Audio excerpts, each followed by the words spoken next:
Welcome to Coffee and a Weather Map with Jeff. Today is Friday, August 15th, 2025. I'm trying to do this in a way that's more like the old Northern Michigan recreational weather podcast I used to do a long time ago. Trying to focus on things like recreational weather. So without further ado, let's get into this. I wasn't planning originally to record, but once I had the post written, I thought I could just read through most of this and give you an idea. We do have family coming and the RV's being washed, and I didn't want to get too bogged down into having to do editing. So that's one of the reasons I wrote the post. However, I will go through and see what we can do about this here. All right. We do have, looking at the weather lab from College of DuPage, we do have a jet streak that is moving across the northern plains that is going to affect areas into the upper Great Lakes here later on, especially since we do have a series of lows and fronts that are coming through over the northern plains and heading into the upper Great Lakes as well. If we take a look at the upper Great Lakes portion, you can see the cold front off to the northwest, up there in the upper left-hand corner, and it's pushing through Minnesota. That's going to continue to move, especially with those lows attached with it, and that is going to cause some showers and thunderstorms, which more likely are going to get here later on tomorrow night, or tonight, but there are some showers out on the radar. If we take a look at South Texas and the southern plains, the main reason it's so blown up right here is because of this issue right here, these dotted lines, and that is 98L, and it is heading towards South Texas and the Rio Grande Valley, and that we'll talk about that here in a little bit. So the fronts to the north, I kind of alluded to, are going to cause some issues. Here's showers and thunderstorms. For SPC, there is a slight risk in the upper Mississippi Valley for today, marginal, of course, surrounding it and going all the way back along those fronts into South Dakota. You notice that we have a general outlook over lower Michigan and specifically western lower. That is due to showers and thunderstorms coming in late tonight. I can't rule out that there wouldn't be a few here later this afternoon, but more than likely everything should be tonight into tomorrow morning. And again, it's also the same issue that we have for the excessive heavy rain that WPC has put out for today.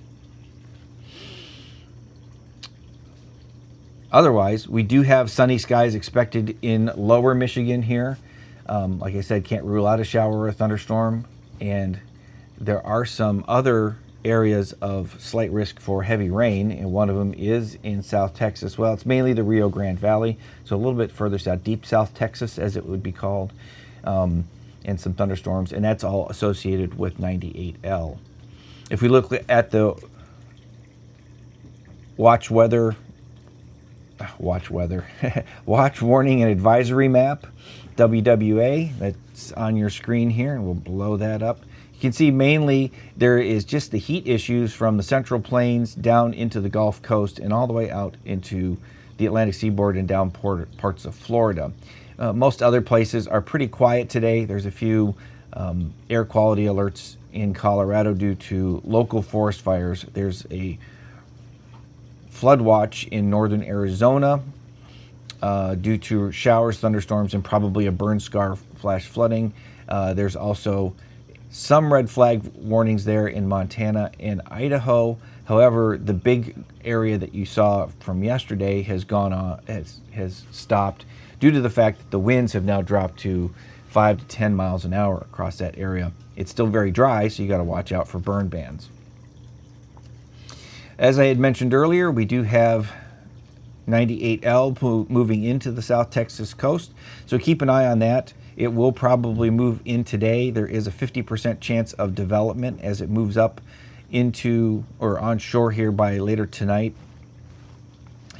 The one thing to watch will be for heavy rains, because this thing is not really having a whole lot of wind with it so far. Maybe 20 knots, so a pretty breezy day in South Texas is what you'd expect. That could get out into the brush country, looking at the direction that it's heading. And if that's the case, especially for the Nueces and Frio River valleys, that might be at least put a small dent into the ongoing drought that's been going on in South Texas. Otherwise, Aaron is expected to continue to move north or west-northwest, almost northwest, going up and missing the islands. At least that's the current projected path, and the models are showing that. And then a recurve, and then coming in right between Bermuda and the Carolinas before turning the corner and moving off towards the northwest or back to the northeast. So, but keep an eye on this if you're along the U.S. coast or in Bermuda, because a little change could affect a lot of things coming up later on.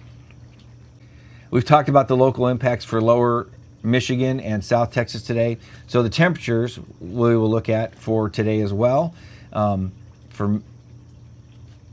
For lower Michigan, we are looking at temperatures generally mid to upper 80s across most of the state, probably 80 to 85 along the coastal areas. There's a few 70s, but for the most part, it's going to be another warm day in Michigan as today. And then what can I say about South Texas?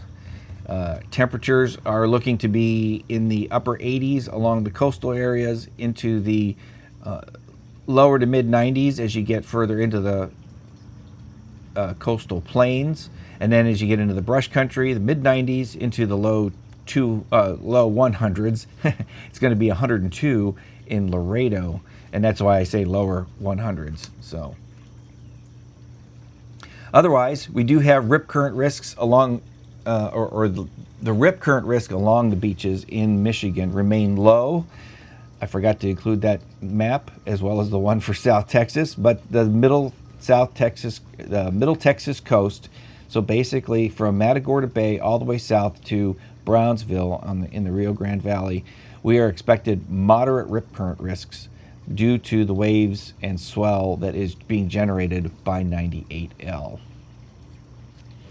And with that, thanks for listening and take care. Have a great day.